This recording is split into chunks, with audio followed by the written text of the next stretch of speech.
Kassym-Jomart Tokayev used his face-to-face meeting with Russian President Vladimir Putin to put forward a new proposal aimed at advancing efforts toward ending the war in Ukraine.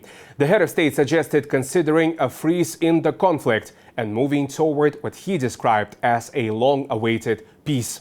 President Tokayev proposed doing so by returning to what he called the Istanbul Formula 2.0, an updated version of the framework discussed during the early stages of the war. He also reiterated that he has viewed the situation as an interstate conflict from the very beginning, rather than a civil war.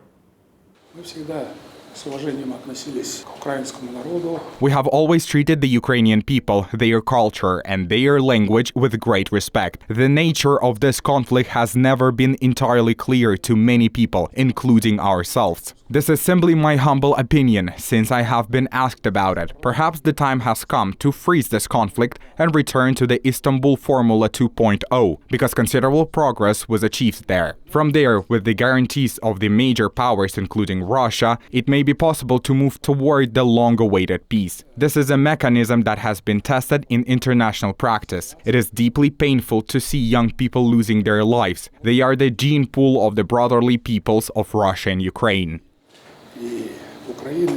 The proposal later drew reactions from both Russia and Ukraine.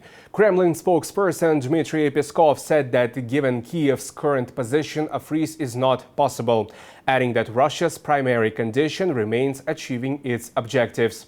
Ukrainian acting foreign minister Andriy Sybiha meanwhile welcomed President Tokayev's message, calling it realistic, timely and wise. More than 4 years into the war, fighting continues with no sign of easing.